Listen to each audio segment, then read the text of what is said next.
नमस्कार दोस्तों, कैसे हैं आप सब। स्वागत है आपका हमारे चैनल पे। आज हम डिस्कस करने वाले हैं, क्या डिस्कस करने वाले हैं? वो डिस्कस करने वाले हैं कंप्यूटर ऑपरेटर की जो ये सर्विसेज पोस्ट आई हैं। ओके, इसका एग्जाम है आई थिंक 3 ऑफ फेब को। और ये बाकी तो आपको पता होगा कि ऑनलाइन कंप्यूटर बेस्ड एग्जामिनेशन है ये। 80 मार्क्स का है, इंटरव्यू 20 का है और बाकी 80 मिनट मिलेंगे। तो कहने का मतलब ये है कि 80 मार्क्स का क्वेश्चन 80 मिनट मिलेंगे, तो ये इंपॉर्टेंट है। और 80 क्वेश्चन ही होंगे, तो ये भी इंपॉर्टेंट है। There will be no cut off point pass marks in the written examination, और कैंडिडेट बुलाए जाएंगे 5:1 पे। ये चीजें लिखी गई हैं, तो कट ऑफ इसका कोई नहीं आएगा, ना ही कोई नेगेटिव मार्किंग है। तो हम ये देखते हैं कि इसमें से अभी आज 31 जनवरी, अभी 2 दिन बचे हैं, एक आज का दिन और एक कल और एक परसों का। तो 3 दिन में आपने ओवरऑल किस चीजों पे ध्यान देना है, ये इंपॉर्टेंट है। जनरल इंग्लिश में 20 नंबर का है। 20 नंबर में हम अगर सिलेबस देखें, 20 नंबर में आपको कौन कौन से टॉपिक्स करने हैं, तो मेरे पास एक फीमेल सुपरवाइजर का सिलेबस पड़ा हुआ है। इसमें इंग्लिश लिखा हुआ है यहाँ पे। ठीक है, आल तो ये 10 नंबर की है, बट ये भी ऑलमोस्ट आप ये मान के चलिए कि आपकी जो जनरल इंग्लिश है 20 मार्क्स की, वो भी इसी तरीके की रहने वाली है। जैसे टेंसेस हो गया, रीअरेंजिंग ऑफ जंबल सेंटेंसेस हो गया, नरेशन हो गया, मॉडल्स हो गए, आर्टिकल्स हो गए, क्लास होगी, साइनोनिमस हो गए, एंटोनिमस हो गए, pair of words and their meaningful sentences, idiom and phrases, use of preposition, active and voice, active and passive voice. तो इस तरह से कुछ कंपोनेंट आपका रह सकता है इसके लिए, इंग्लिश के लिए। ठीक है, और कुछ कॉम्प्रिहेंसिव पैसेज भी आ सकते हैं, उसके आंसर उस तरीके से देने हैं। ठीक है, तो ये ओवरऑल ये है कि आप आर्टिकल्स पढ़ के जाएं। ठीक है, जैसे नाउन प्रोनाउंस वगैरह होता है, सिनोनिमस और एंटोनिमस, ये पढ़ के जाओ, जो मेजरली आपका मिलता जुलता पोर्शन है। नेक्स्ट आपका है general knowledge and current affair 15 marks का। जनरल नॉलेज और करंट अफेयर 15 मार्क्स का। तो जनरल नॉलेज में हम अगर बात करें स्पेसिफिकली, तो ये इतने कंपोनेंट तो आप कर सकते हैं जनरल नॉलेज भी। ठीक है, ये हाई कोर्ट का सिलेबस नहीं है, ये जेके एसएसबी का सिलेबस है, बट जनरल नॉलेज में पढ़ेंगे क्या आप एटलीस्ट अगर देखेंगे, तो एक तो आप फ्रीडम स्ट्रगल मूवमेंट पढ़ लो। ठीक है, अभी 2 दिन है, तो फ्रीडम स्ट्रगल मूवमेंट में आपने कौन कौन सी मूवमेंट पढ़नी है, रिवॉल्ट ऑफ 1857 से लेके, फिर आप आईएनसी वाला देख लो, कांग्रेस वाला, और गांधी की मूवमेंट देख लो। गांधी जी की मूवमेंट वो भी कौन सी देखनी है, चंपारण सत्याग्रह आ गया 1917, नॉन कॉपरेशन मूवमेंट आ गया 1920, डांड डांडी मार्च या फिर सिविल डिसोबीडियंस मूवमेंट जिसको साल सत्याग्रह बोलते हैं। ठीक है, डांडी मार्च 1930, इंडिविजुअल सत्याग्रह 1940, और क्विट इंडिया मूवमेंट 1942। इस तरह से ये क्रोनोलॉजी ऑर्डर से आप ये ना इस मूवमेंट को थोड़ा सा रिवाइज कर लो। ठीक है, 1857 के बाद वाला, तो ये जीके में ये पोर्शन आता है इंडियन हिस्ट्री का। ठीक है, मैं फिर से बोल रहा हूँ, ये जेके एसएसबी का किसी सुपरवाइजर का सिलेबस है, बट आपका जो स्पेसिफिक आपका सिलेबस जो है उसमें क्लियरली मेंशन नहीं किया है, तो कि कौन कौन से टॉपिक पढ़ने हैं जिसमें general knowledge with current affair. तो एटलीस्ट आप क्या कर दीजिए, फ्रीडम स्ट्रगल मूवमेंट पढ़ लीजिए कि 2-3 क्वेश्चन आपके यहाँ से कवर हो पाए। ठीक है, इंडियन हिस्ट्री से। फिर आपके पास आ गया, हमारे पास जनरल नॉलेज के अलावा आपने क्या है, एक तो ये वाले बेसिक सारे पढ़ लेने, Indian constitution, basic features, preambles, fundamental rights, DPSP, और फंडामेंटल ड्यूटीज और डीपीएसपी। ठीक है, ये आपको पढ़ना इंपॉर्टेंट है, क्योंकि हाई कोर्ट का पेपर है, तो हाई कोर्ट के पेपर में आपको पता है कि कहीं ना कहीं लॉ वाली चीज है। ठीक है ना, हाई कोर्ट का मेन मकसद है to implementation of the law. ठीक है, आर्टिकल 326, और इम्प्लीमेंटेशन ऑफ लॉ नहीं, मेन काम है इसका to guard the constitution of India. ठीक है ना, तो article two two two two two six, article 32 के थ्रू सुप्रीम कोर्ट जा सकते हैं हम। ठीक है ना, तो एक काम करना, आपने रीट्स पढ़ लेनी है, क्योंकि अभी 2 दिन है, तो रीट्स तो पढ़ सकते हो आप। तो हाई कोर्ट की रीट्स और सुप्रीम कोर्ट की रीट्स, आर्टिकल 32 में 5 रीट्स आती है, 5 की 5 रीट्स पढ़ लेनी है। ठीक है, दूसरा आपने एक और टॉपिक पढ़ना है, जो पॉलिटी में पढ़ना है, वो पढ़ना है आपने, रिवाइज करना है दो दो दिन में, क्योंकि नेगेटिव मार्किंग है नहीं, और अभी कुछ टॉपिक तो रिवाइज कर सकते हैं। ठीक है ना, एक तो रीड्स पढ़ना आपने, वो इंपॉर्टेंट है। दूसरा आपने पढ़ना है इसका हाई कोर्ट और सुप्रीम कोर्ट का मेजर अपॉइंटमेंट कौन कौन सी होती है। जैसे मेजर अपॉइंटमेंट में मैं बात करूं, जैसे हाई कोर्ट का सुप्रीम कोर्ट का चीफ जस्टिस ऑफ इंडिया को कौन अपॉइंट कर रहा है, ठीक है। और हाई कोर्ट के जज को और चीफ जस्टिस को कौन अपॉइंट करता है, ठीक है। वो सारी चीजें आपने देखनी है कि हाई कोर्ट का, और ये साथ में रिट्स देखनी है कि रिट्स की ज्यूरिसडिक्शन किस तरीके से हाई कोर्ट की और सुप्रीम कोर्ट की, ठीक है। तो आर्टिकल 32 के बारे में थोड़ा सा ज्यादा पढ़ लेना है। इसके अलावा आपकी जो आर्टिकल 21 है, आर्टिकल 21 में आपका आता है राइट टू एजुकेशन, ठीक है, राइट टू एजुकेशन। और रिसेंट अमेंडमेंट जो जैसे हुई है, अगर आपको बोले कौन कौन सी amendment, economically weaker section, just 1 minute.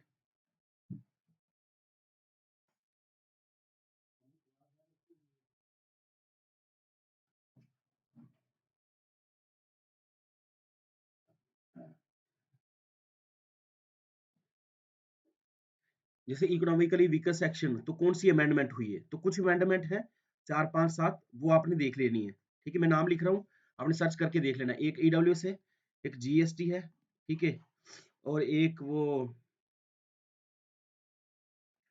GST की कौन सी अमेंडमेंट, इकोनॉमिकल वीकर सेक्शन कौन सी अमेंडमेंट हुई है कॉन्स्टिट्यूशन में, जीएसटी कौन सी हुई है। राइट टू एजुकेशन के लिए हमारे पास, जैसे आप देखेंगे राइट टू एजुकेशन, तो ये फंडामेंटल राइट में भी है, फंडामेंटल ड्यूटीज में भी है, ठीक है। फंडामेंटल ड्यूटीज में 11th ड्यूटी है ये। और कब आई ये 86 कॉन्स्टिट्यूशन अमेंडमेंट 2002 में, ठीक है। तो वो ये याद रखना है। और ये डीपीएसपी में भी है। डीपीएसपी में कहाँ है राइट टू एजुकेशन, एजुकेशन के बारे में आर्टिकल 45। फंडामेंटल राइट्स में कहा है आर्टिकल 21A, ठीक है। तो ये इस तरीके से अमेंडमेंट, जैसे पंचायती राज को आएगा, पंचायती राज इंस्टीट्यूशन की कौन सी अमेंडमेंट हुई है, तो वो आपको याद करना है 73rd अमेंडमेंट 1992। इस तरह से कुछ इंपॉर्टेंट अमेंडमेंट रहती है, तो अमेंडमेंट आपने देखनी इंपॉर्टेंट है। दूसरी एक चीज आपने करनी है, जैसे आपके पास अगर लक्ष्मीकांत होगी तो उसमें से आपने क्या करना है, उसमें जैसे बॉक्स वगैरह बनाए होते हैं, ठीक है। उसमें एक तो शेड्यूल याद कर दो, शेड्यूल जितने भी हैं, ठीक है, कितने शेड्यूल है, ठीक है, शेड्यूल याद कर दो। दूसरा ये है कि कॉन्स्टिट्यूशन में, जैसे हमारा इंडियन कॉन्स्टिट्यूशन ने कहाँ कहाँ से बारो किया है, ठीक है। एक चीज ये काम करनी है, बारोड फ्रॉम विच कंट्री। जैसे मैं बोलूँ डीपीएसपी इंडियन कॉन्स्टिट्यूशन ने कहाँ से लिया, फंडामेंटल ड्यूटीज कहाँ से ली, ठीक है, फेडरल सिस्टम हमने कहाँ से लिया। तो ये सारी चीजें आपने उस ये देखना कहाँ से, लक्ष्मीकांत से देखना है, ठीक है। लक्ष्मीकांत बुक से शेड्यूल पूरे पूरे देख लेने हैं आपने, ठीक है। नेक्स्ट आपके पास, इसके अलावा जैसे बेसिक टर्म जो है, बेसिक आपको ये पता होना चाहिए, प्रियम्बल जो है, प्रियम्बल कब अडॉप्ट हुआ, प्रियम्बल कब अडॉप्ट हुआ, ठीक है। कॉन्स्टिट्यूशन ऑफ इंडिया कब अडॉप्ट हुआ, ठीक है। जे एंड के कॉन्स्टिट्यूशन कब अडॉप्ट हुआ और इनेक्ट हुआ, तो ये सारी चीजें देखनी है। अडॉप्ट जैसे 26 नवंबर 1949, ठीक है, ये डेट यहाँ पे भी ले लो, यहाँ पे अडॉप्ट हुआ है। कॉन्स्टिट्यूशन ऑफ इंडिया की बात कर रहा हूँ मैं, इंडिया, ठीक है, ये भी हुआ 26 नवंबर सेम 1949 में अडॉप्ट हुआ है। और इफेक्ट कब से हुआ है, तो ये भी इंपॉर्टेंट टर्म आती है कि इफेक्ट केम इनटू इफेक्ट, कब से इंप्लीमेंटेशन हुई है। तो प्रियम्बल तो हो गया था कॉन्स्टिट्यूशन ऑफ इंडिया, ये आ गया 26 जनवरी 1950, ठीक है। और जे एंड के का कब हुआ है, ये हुआ है 1956 में अडॉप्ट हुआ है, 1957 में ये इम्प्लीमेंटेशन किया गया 26 जनवरी 1957 में, ठीक है। तो ये डेट कुछ इंपॉर्टेंट बन जाती है। इस तरह से एक और चीज जो इंपॉर्टेंट है आज की डेट में, तो वो है फ्लैग के बारे में। तो फ्लैग की कलर वगैरह देख लें। फ्लैग, इंडिया का फ्लैग जो है, ठीक है, अमेंडमेंट हुई थी 2002 में आया थी, फ्लैग कोड आया था, ठीक है। तो अभी इसमें रिसेंटली अमेंडमेंट हुई थी, तो वो भी न्यूज में था। बट इसमें आपने कलर याद कर देने कि कौन कौन से कलर रहते हैं और विड्थ कौन सी रहती है, जैसे लेंथ और ब्रेड्थ की विड्थनेस, ठीक है। अगर ये 3 है, सबसे ऊपर सैफरॉन व्हाइट और नीचे ग्रीन, ठीक है। तो इसकी जो विड्थ रहती है, लेंथ और विड्थ, लेंथ विड्थ, वो कुछ देख लेना है। इसके अलावा आपने ड्राफ्टिंग कमेटी जो है, ड्राफ्टिंग कमेटी को कौन हेड कर रहे थे, ठीक है, वो देख लेना आपने। और एक 1935 एक्ट के प्रोविजंस देख लेना है, ठीक है। और एक आर्टिकल 380 देख लेना है, 3 380 नहीं, 280, ठीक है, इसके बारे में देख लेना है। बस इतना एटलीस्ट करके जाए पॉलिटी में से सारी चीजें।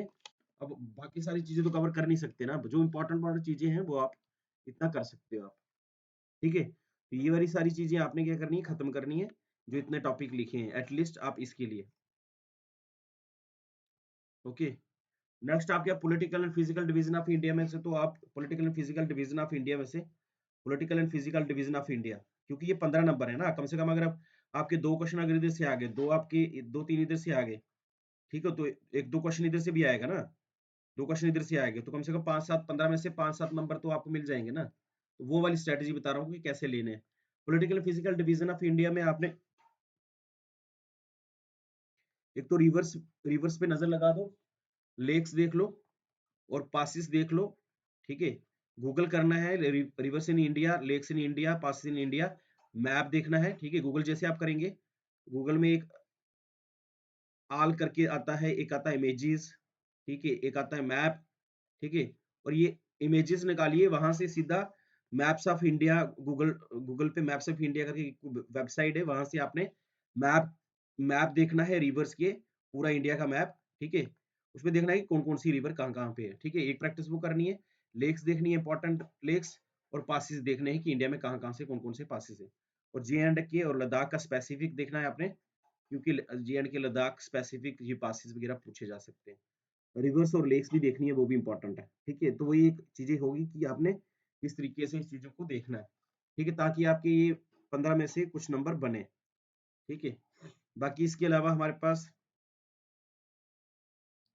स्पेसिफिक क्रॉप का रहता है, तो क्रॉप्स में हमारे पास अगर आपने इन्वायरमेंट में से आपने कन्वेंशन को देखी है, ठीक है, तो कन्वेंशंस कुछ पढ़ सकते हैं, वो आप देख लीजिए अपने तरीके से। क्रॉप्स में आप एक काम कर सकते हो, राबी क्रॉप्स और खरीफ क्रॉप्स की एग्जाम्पल देख सकते हो, और कब इसको SOWN सोन किया जाता है, मतलब हो गया बोया कब जाता है, तो वो क्रॉप्स देखनी है आपने, ठीक है। क्लाइमेट में एक तो कॉपन क्लासिफिकेशन है, कॉपन क्लासिफिकेशन उसने J&K को डिवाइड किया है टुंड्रा रीजन में, टुंड्रा रीजन में, ठीक है। टुंड्रा रीजन मतलब है tundra type of climate J&K को। तो इसके अलावा इंडियन इंडियन मॉनसून में से आपका आ सकता है इंडियन मॉनसून, इंडियन मॉनसून। तो इंडियन मॉनसून में आप एक चीज कर सकते हो, जैसे इंडिया का ये मैप में रफ कर देते हैं, ठीक है। इंडियन मानसून की बात करें तो एक आता है साउथ वेस्ट मानसून, एक आता है नॉर्थ ईस्ट मानसून, ठीक है। अब ये आ गया अरेबियन सी, अरेबियन सी ये आ गया bay of Bengal, bay of Bengal, ठीक है। अब ये जब भी बारिश इंडियन मानसून की वजह से क्या होगा, बारिश होगी इंडिया में। अब यहाँ से बारिश होगी, जैसे ये है ईस्ट, ठीक है, ये है वेस्ट, ये आ गया साउथ, ये आ गया नॉर्थ, ये आ गया साउथ, ठीक है, ये आ गया ईस्ट और ये वेस्ट। अब साउथ वेस्ट की तरफ से अगर मानसून आएगा, सबसे पहले बारिश जो है वो आएगी हमारे पास केरला में, ठीक है। तो ये क्वेश्चन पहला बनता है कि सबसे ज्यादा बारिश जो है, सबसे पहले बारिश कौन सी स्टेट में आती है साउथ वेस्ट मानसून की वजह से, केरला में। बाकी पूरी इंडिया में बारिश होती है साउथ वेस्ट मानसून की वजह से, एक चीज बच जाती है, वो आता है तमिलनाडु। तो तमिलनाडु में बारिश जो है वो नहीं होती है, ये ध्यान रखना है आपने, तमिलनाडु में। तो ये है तमिलनाडु एक्सेप्शन है, कि साउथ वेस्ट मानसून की वजह से पहली स्टेट कौन सी आ गई, केरला होगी, दूसरी आ गई कि तमिलनाडु में बारिश होती ही नहीं है, ठीक है। तो वो इंपॉर्टेंट है, तमिलनाडु में बारिश होती नहीं है साउथ वेस्ट मानसून की वजह से, ठीक है। अब दूसरी बात ये है कि जब नॉर्थ ईस्ट से मानसून आता है, नॉर्थ ईस्ट मानसून, इसको बोलते हैं नॉर्थ ईस्ट मानसून, ठीक है। इसकी वजह से बारिश हमारे पास यहाँ पे एक आती है माइसनरम, एक जगह है माइसनरम, मेघालय में। वर्ल्ड की सबसे ज्यादा, वर्ल्ड में वर्ल्ड में इसको बोला जाता है कि wettest place in the world, wettest place in the world, ठीक है। Wettest place in the world, सबसे ज्यादा बारिश होती है मैसूर मेघालय में। उस तरीके से भी आप चीजें देख सकते हैं, ठीक है। और उसके अलावा हमारे पास एक वेस्टर्न डिस्टर्बेंस आती है, तो क्वेश्चन कभी आता है कि J&K से होके जाती है, तो वेस्टर्न डिस्टर्बेंस क्या होता है, वेस्टर्न डिस्टर्बेंस की, वेस्टर्न डिस्टर्बेंस क्रिएट होती है मेडिटेरेनियन सी से, मेडिटेरेनियन सी से, ठीक है, मेडिटेरेनियन सी। तो सिट्रिक फ्रूट भी जो है वर्ल्ड का सबसे ज्यादा सिट्रिक फ्रूट जो है खट्टा वाला फ्रूट, तो यहाँ मेडिटेरेनियन सी में ही मिलता है, तो वो भी आप देख सकते हैं उस तरीके से। तो मेडिटेरेनियन से क्या आती है, वेस्टर्न डिस्टर्बेंसेस, वेस्टर्न डिस्टर्बेंसेस क्या आती हैं, वेस्टर्न डिस्टर्बेंसेस, ठीक है। ये कहाँ से आती है, मेडिटेरेनियन सी से, ठीक है। ये आपने देख लेना है कुछ थोड़ा सा पॉइंट रिवाइज करने के लिए। नेक्स्ट हमारे पास आता है कि जे एंड के बेसिक पे, जे एंड के का बेसिक अगर आया तो वो आपको पता ही होगा, ठीक है। नहीं तो बेसिकली आता नहीं है, बट अगर आ भी गया तो नॉर्मली चीजें पता ही होती हैं जो रिवर्स लेक्स और पासिस के बारे में पूछते हैं, ठीक है। बट नेशनल लेवल पे आपने ये चीजें क्या करनी है, एक हिस्ट्री, एक ज्योग्राफी, एक पॉलिटी, इस तरीके से पढ़ लेनी है। इसके अलावा भी देख लेनी है, पॉलिटिकल मैप भी इंडिया का एक बार आपने देख लेना है, ठीक है। क्योंकि पॉलिटिकल मैप भी आप देखेंगे तो थोड़ा सा पूछ सकते हैं कि इंडिया ट्रॉपिक ऑफ कैंसर कहाँ से पास करता है, ठीक है। ट्रॉपिक ऑफ कैंसर कहाँ से पास कर रहा है, इंडिया से कौन कौन सी स्टेट से पास कर रहा है, 8 की 8 स्टेट पता होनी चाहिए। बाकी वो आ सकता है जैसे इंडिया का पूरा मैप ले ले, ठीक है। तो जैसे अंडमान निकोबार है, यहाँ पे ये कौन सा लैटिट्यूड से पास कर रहा है या नहीं, ठीक है। तो वो लैटिट्यूड लॉन्गिट्यूड वाला चीजें पूछ सकते हैं, तो वो सारी चीजें आपने थोड़ी सी नजर लगा देनी है, ठीक है। ज्यादा डिटेल ना पढ़े, बट इतना तो पढ़ना पड़ेगा ना आपको। नेक्स्ट आपका सिलेबस देखते हैं, ये 15 नंबर के लिए इस तरीके से पढ़ना है, ठीक है। बाकी हमारे पास आ गया जनरल साइंस के लिए, तो जनरल साइंस में 5 नंबर है, 5 क्वेश्चन आएंगे तो क्या ही पढ़ सकते हैं हम, जितना भी पढ़ेंगे उतना कम है। तो जनरल साइंस में अगर आप इसमें देखें सिलेबस हम जेके एसएसबी का, तो मेजरली इसमें सिलेबस ये रहता है, ठीक है।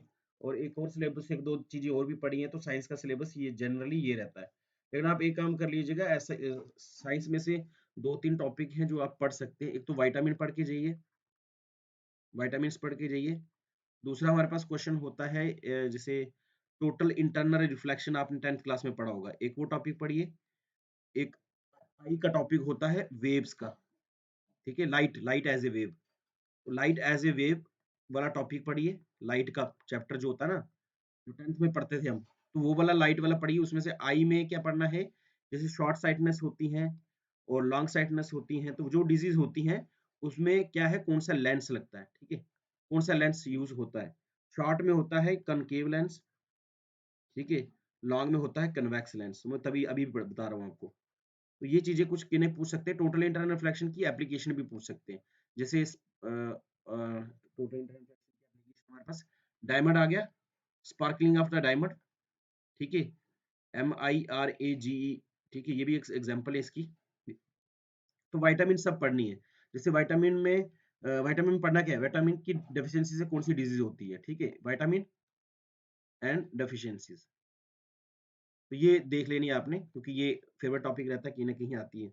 इसमें से फेवरेट कौन सा रहता है, विटामिन के रहती है।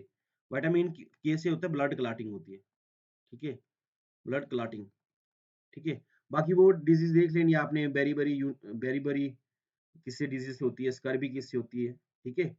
तो वो विटामिन ए से होती है या डी से होती है, वो वाली देख लेनी है, ठीक है।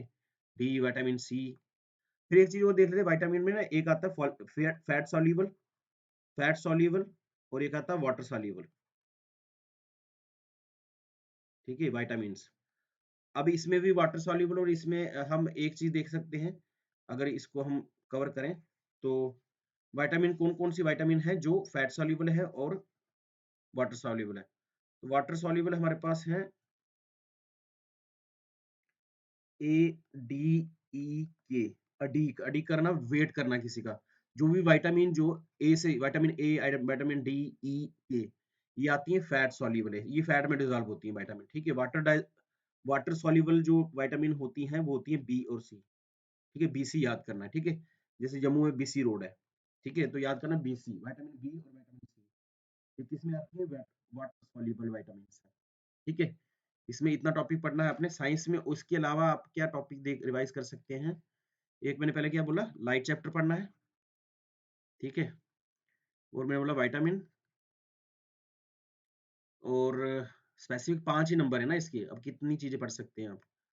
उसके अलावा अगर देखते हैं इसमें से सिलेबस में से अगर कुछ चीज अगर हम डिकोड करें, और इसके अलावा हम डिकोड करने में, एक तो वो डिजीज पढ़ लीजिए, कम्युनिकेबल नॉन कम्युनिकेबल डिजीज, ये भी इंपॉर्टेंट है, ये वाला टॉपिक जो है कम्युनिकेबल है नॉन कम्युनिकेबल डिजीज, इसमें देख लीजिए जैसे, हाँ, इसकी एग्जाम्पल पढ़िए आप, हो सकता है इसमें से क्वेश्चन आए, ठीक है, एग्जाम्पल्स। एक ये टॉपिक पढ़ लीजिए, एक विटामिन डिजीज ये वाला टॉपिक पढ़ लीजिए, और बाकी आपका आपका ग्रीन हाउस इफेक्ट ये तो पढ़ना ही है ना अपने, ओजोन लेयर कौन सी किस में आती है, स्ट्रेटोस्फीयर में, ठीक है। और बाकी आपका फूड चेन, फूड वेब, ये एक टर्म देख लो, इकोसिस्टम टर्म किसने दी है, इकोसिस्टम किसने दी है, फिर वो वाला क्या बोलते हैं उसको, बायोडाइवर्सिटी टर्म किसको बोली दी है, ठीक है, इकोलॉजी टर्म किसने दी है, ठीक है। तो ये टर्म वगैरह देख लो किस किसने दी है, बाकी ऐसे तो नॉर्मली आपको पता ही होगा एनवायरनमेंट की डेफिनेशन इकोसिस्टम की, वो पूछेंगे नहीं बट टर्म पूछ लेते हैं कभी कभी इस तरीके से। बाकी एक टॉपिक है nutrition types, respiration, transportation, water and phloem, तो इसमें अगर आ गया तो एक चीज में बोल देता हूँ, water transportation in water in plants, plants में तो इसमें दो टिश्यू होते हैं, जाइलम एंड फ्लोम, ठीक है, जाइलम एंड फ्लोम। फ्लोम से याद करना, फो मतलब फूड, ठीक है, फ्लोम आ गया ना, फिलोम, PHELOM, ये होते हैं टिश्यू, किसमें होते हैं, ये होते हैं प्लांट्स में, these are the tissues located in the plant cell, ठीक है, प्लांट में होते हैं। एक का नाम है जाइलम, एक का है फिलोम। फिलोम क्या करता है, ट्रांसपोर्ट करता है फूड को, अगर फॉर एग्जांपल ये पौधा है एक, ठीक है, ये पौधा है, ठीक है, इसको ट्रांसपोर्ट नीचे से जो है ऊपर तक कौन कर रहा है, वो कौन सा टिश्यू है जो इसको ऊपर तक ले जा रहा है इस पौधे को, फूड, तो वो होता है फिलोम टिश्यू। जाइलम का मेन मतलब है वाटर जो है नीचे यहाँ से ऊपर उसको पौधे को देना, ठीक है। तो दो टिश्यू है, जाइलम एंड फिलोम, तो जब आएगा transportation water food and minerals, तो फूड आ गया, फिलोम टिश्यू का काम है, जाइलम का मेन काम है वाटर, ठीक है। तो इतना ही खत्म हो गया ये। एक क्वेश्चन और है, रिस्पिरेशन में दो चीजें आती हैं, ठीक है, aerobic and Arab, AEROBIC, aerobic, एक आती है एनएरोबिक रेस्पिरेशन, ठीक है, टाइप्स की बात कर रहा हूं मैं। एरोबिक होती है in the presence of oxygen, वो रेस्पिरेशन जो ऑक्सीजन की प्रेजेंस में होती है उसको बोलते हैं एरोबिक रेस्पिरेशन। एनारोबिक रेस्पिरेशन हो गया जो कार्बन डाइऑक्साइड में होती है, या फिर बोलेंगे without the presence of oxygen, उसको बोलते हैं एनारोबिक रेस्पिरेशन, ठीक है। तो ये थोड़ी सी याद करना है कि अगर इस तरीके से भी क्वेश्चन आए, ठीक है। तो साइंस में अप्रोक्सीमेटली ये टॉपिक, अब 5 क्वेश्चन आने हैं, तो अब 2-3 क्वेश्चन इसमें से आ सकते हैं जितना मैंने बताया, ठीक है, 2 क्वेश्चन भी आ जाए, 5 वो भी बड़ा है, क्योंकि साइंस ऐसे नॉर्मली बहुत बड़ा फील्ड है, ठीक है। और एक चीज अपने करनी है, ऐसे यूनिट याद कर देने, फिजिक्स के ऐसे यूनिट्स, ऐसे यूनिट्स याद करने भाई सब, ऐसे यूनिट्स में जैसे आपका इलेक्ट्रिक करंट का क्या है, इलेक्ट्रिक करंट का, ठीक है, करंट का एम्पेयर, एम्पेयर, इस तरह से रेजिस्टेंस का क्या है, रेजिस्टेंस का क्या है, वो देख लीजिए। फिर आप करंट का आ गया, रेजिस्टेंस का आ गया, फिर इस तरह से हमारे पास पावर का आ गया, एनर्जी का आ गया, ठीक है। इस तरह से ये सारी जो है ऐसे यूनिट जो है, ये एक बार देख लेने हैं आपने, ठीक है। चलिए अब आगे देखते हैं, आगे आपके सिलेबस में क्या चीजें हैं, ठीक है। तो साइंस किस तरीके से देखनी है, 5 नंबर है, तो कम से कम 2-3 क्वेश्चन के लिए ये टॉपिक पढ़ देने जो मैंने बताया, आपको रिवाइज कर देना है। जनरल नॉलेज भी मैंने बता दिया, इंग्लिश किस तरीके से कौन से टॉपिक है वो बता दिया, मेंटल एबिलिटी, तो मेंटल एबिलिटी के लिए मेजरली टॉपिक आपको 5 नंबर है, तो 5 ही क्वेश्चन आने हैं ना, 5 क्वेश्चन कौन कौन से आ सकते हैं, तो मेंटल एबिलिटी में मैं आपको बता रहा हूँ, ठीक है। मेंटल एबिलिटी 5, तो 5 क्वेश्चन आ सकते हैं। एक आप टॉपिक पढ़ लीजिए परसेंटेज, क्योंकि वो उसकी वीडियो पड़ी भी हुई है, इसके सारे लेक्चर अपलोड किए हमने, ठीक है। वो लेक्चर एक्चुअल में क्या थे, सी सेट के लेक्चर हैं, जेकेएस बैच के 2022 के, जेकेएस बैच के, तो उसमें सारे टॉपिक दिए हैं, लेकिन आपके काम के जो लेक्चर हैं वो आप देख लीजिए। एक परसेंटेज टॉपिक पढ़ लीजिए, एक तो कोडिंग डिकोडिंग, ठीक है, 2 टॉपिक हो गए। एक आ गया आपका ब्लड रिलेशन,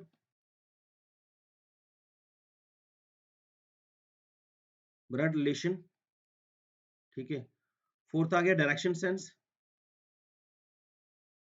डायरेक्शन सेंस, और फिफ्थ आ गया आपका DI, डाटा इंटरप्रिटेशन, एक ही आ सकता है। सिक्स आपका टॉपिक आ गया परसेंटेज, एक आ गया वो प्रॉफिट एंड लॉस, परसेंटेज, आपका टॉपिक भी आता है प्रॉफिट एंड लॉस के अकॉर्डिंग, वो देखना आपने, ठीक है। एक एज बेस और ट्रेंड बेस पे क्वेश्चन आ सकता है, ठीक है। तो इतना अब टाइम है नहीं, अगर आपने किया है तो रिवाइज कर देना। Percentage, coding to coding, blood relation, direction sense, DI, ठीक है, प्रॉफिट एंड लॉस, और नंबर नंबर नंबर सीरीज, ठीक है। ये टॉपिक रिवाइज के लिए अभी आप कर सकते हैं, 1 2 3 4 5 7। Number series, percentage, coding to coding, blood relations, direction sense, ये ऑलरेडी लेक्चर अपलोड किए हैं आपने। ये वाले टॉपिक जो है 7 8 टॉपिक कर लो, क्योंकि 5 क्वेश्चन यहाँ से निकलेंगे, ठीक है। ऐसे टॉपिक तो बहुत सारे हैं, लेकिन मैं वो बता रहा हूँ जो इंपॉर्टेंट है, उसको करना जरूरी है। नेक्स्ट आपका आ गया computer application job oriented, 35 marks सिर्फ इसी के हैं। तो अब इसमें क्या है, जैसे ये वाले क्वेश्चन हैं जितने भी job related question shall be included on the वगैरह वगैरह, digital electronics, computer operator, computer programming, database management system, operating system, multimedia application, data structure, subject वगैरह वगैरह, जितना भी ये टॉपिक दिए हैं आपकी इंजीनियरिंग में। अब क्योंकि ऑब्वियसली होगी, आपने इंजीनियरिंग की होगी कंप्यूटर साइंस में, ठीक है। उसमें से ये जितने भी टॉपिक हैं उसका बेसिक पढ़ लो। जैसे मैं बोल रहा हूँ डिजिटल इलेक्ट्रॉनिक्स, इसका सिर्फ क्या करो, बेसिक जितने भी टॉपिक हैं ये सारे के सारे, इसका बेसिक सब देख लो, ठीक है। पूरा बेसिक देख लो, जो भी इंजीनियरिंग की बुक से आपने ये पढ़ा हुआ है, ठीक है। बाकी एक पीडीएफ अपलोड कर देंगे हम आज ही शाम को, ठीक है, जिसमें हम आपको क्या कर देंगे, इसके जितने भी एमसीक्यू बन सकते हैं कम, ठीक है। जैसे हर एक टॉपिक के 5 7 10 एमसीक्यू करके, तो अप्रोक्सीमेटली ये 14 15 टॉपिक हैं, ठीक है। 15 टॉपिक होंगे तो कम से कम 10 एमसीक्यू भी एक के रखेंगे, तो कम से कम 200 एमसीक्यू की पीडीएफ में अपलोड कर दूंगा, ठीक है। तो 200 एमसीक्यू वो भी प्रैक्टिस कर लिया लेने हैं आपने। बट फिर से मैं बोल रहा हूँ, क्योंकि आपका 35 मार्क्स है, अभी 2 दिन आपने इसको रिवीजन करना है। रिवीजन करना इंपॉर्टेंट है, जो भी जहां जहां से भी आपने ये पढ़ा हुआ है, सारे के सारे टॉपिक्स, और जितना हो सकता है एमसीक्यू प्रैक्टिस करें, एमसीक्यू प्रैक्टिस करें। ऑनलाइन भी अलग से भी कोई एमसीक्यू आपको मिलते हैं, ठीक है, आपने तो वो भी करने हैं इसके अलावा भी, ठीक है। बाकी हमने मॉक टेस्ट की बात करें, अब आप सोच रहे होंगे मॉक टेस्ट एक ही अपलोड हुआ है, अब वो उसमें एक ही अटेम्प्ट है मॉक टेस्ट में, ठीक है, क्योंकि आपका एग्जाम भी वो 80 मिनट का है, ठीक है। और रियल रियल एग्जाम एक्सपीरियंस आपको हो, रियल एग्जाम एक्सपीरियंस आपको होना चाहिए कि किस तरह से ये आपका एग्जाम जो रियल टाइम में 80 मिनट में खत्म होगा, 80 क्वेश्चन के बाद वो विंडो आपकी सीबीटी में बंद हो जाती है, ठीक है। वैसे ही इसका भी है कि सीबीटी कंप्यूटर बेस्ड टेस्ट है, तो वैसे ही आप ये कंप्यूटर बेस्ड टेस्ट तो दे रहे हैं, जिसकी आपके 80 मिनट के बाद आपका ये रियल एक्सपीरियंस आपका एग्जाम हो जाएगा, ठीक है। एक टेस्ट अपलोड हुआ है, ठीक। सेक्शन में से आपने क्या करना है, सेक्शन में से इंग्लिश कर सकते हो आप, इंग्लिश, और एक वो पॉलिटिकल मैप कर सकते हो, उसकी एमसीक्यू प्रैक्टिस कर सकते हो, ठीक है। मतलब जीके वाले, जीके में से क्या कौन से कर सकते हो जो इसमें अपलोड हुए हैं। एक तो आप पढ़ लो पॉलिटिकल मैप वाले, पॉलिटिकल एंड फिजिकल मैप वाला, और एक आपका आ गया अगर पॉलिटी की कोई टॉपिक चढ़े हुए हैं वो देख लो, डेमोग्राफिक सेंसस पढ़ लो, डेमोग्राफिक सेंसस से भी क्वेश्चन आता है कभी कभी, ठीक है। तो वो इंपॉर्टेंट है। इंग्लिश के भी अपलोड किए गए हैं। बाकी कंप्यूटर के वो जो चढ़ाए हैं शायद से, पता नहीं अपलोड हुए ही नहीं हुए। कंप्यूटर के वो वाला बेसिक कंप्यूटर तो आपने आना ही चाहिए, बट स्पेसिफिक आपके सिलेबस में ये वाला कंप्यूटर लिखा है सिलेबस में, वो करना है आपने। आज शाम को एक टेस्ट अपलोड हो जाएगा, दूसरा सेकंड टेस्ट, ठीक है। फर्स्ट टेस्ट ऑलरेडी अब फुल लेंथ का अपलोड हो चुका है। शाम तक ट्राई करेंगे, आपका दूसरा टेस्ट भी अपलोड हो जाएगा। और आज क्या है, 31 जनवरी, ठीक है। और कल शाम को या फिर परसों 2 फरवरी को थर्ड टेस्ट आपका अपलोड कर देंगे हम, ठीक है, full length. Overall 3 full length test आपके इसमें मिल जाएंगे, ताकि आपकी प्रैक्टिस रियल टाइम। अब इसमें एक ही अटेम्प्ट रखा था हमने, ठीक है। बट बाकी जो 2 टेस्ट आएंगे ये भी सीबीटी बेस ही होंगे, ऑनलाइन ही होंगे। इसमें क्या होगा आपका, हम अटेम्प्ट बढ़ा देंगे ताकि आपकी प्रैक्टिस और ज्यादा हो, एक बार भी दें या 2 बार दें, ठीक है। ये हमने जानबूझ के एक ही अटेम्प्ट इसलिए रखा था ताकि आप अपना रियल टाइम एक्सपीरियंस करें कि 80 मिनट में ही आपने खत्म करना है पेपर, तो इसलिए वो उसको हमने 80 मिनट का ही रखा था। अब इसमें क्या है, ये अटेम्प्ट आपकी दूसरी तीसरी में 2 3 अटेम्प्ट रख लेंगे, इसकी कोई दिक्कत नहीं है, ठीक है। तो चलिए अभी आज के लिए सिर्फ इतना ही। अभी 2 3 दिन बचे हैं आपके पास, ठीक है। इसका मुझे लेट पता चला है कंप्यूटर ऑपरेटर का कि कब है। अगर ये हमें 1 महीना पहले पता चला होता तो आपके टेस्ट हमने ऑलरेडी पहले से अपलोड कर रहे थे। हो सकता है कि हम कुछ कोर्स में आपकी हेल्प करते, ठीक है। जितना भी हमारे से हो पा रहा है हम उतना करेंगे अभी। लेकिन सेकंड टेस्ट आपका अपलोड हो जाएगा आज शाम को, रात को 31 जनवरी को, ठीक है?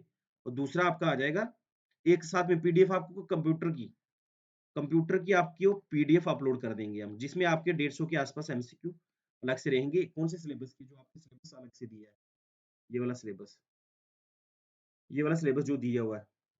तो इसके हम कम से कम 150-200 एमसीक्यू अलग से दे देंगे, ताकि आपकी प्रैक्टिस वो वाली भी हो जाए, ठीक है? तो चलिए अभी के लिए इतना ही, मिलते हैं आपको फिर नेक्स्ट। चलिए ऑल द बेस्ट। इस तरीके से थोड़ा सा कवर कर दीजिए आप, ताकि आपका प्रैक्टिस अच्छी हो जाए, ठीक है? बाकी टेस्ट अपलोड हो जाएंगे 31st या 31st शाम को हो जाएंगे, और एक 2 तारीख को होगा। 2 टेस्ट अभी अपलोड होने हैं फुल लेंथ, ठीक है? और इसकी पीडीएफ भी हम अपलोड कर देंगे, इसकी एमसीक्यू टाइपिंग वाइज उसकी पीडीएफ करेंगे, बाकी 2 टेस्ट ऑनलाइन अपलोड होने हैं। चलिए मिलते हैं आपको नेक्स्ट, तीन के बाद ही मिलते हैं अब, ठीक है? बट तब तक आपको टेस्ट मिल जाएंगे वो ऐप पे, उसकी टेंशन नहीं लेनी है। चलिए।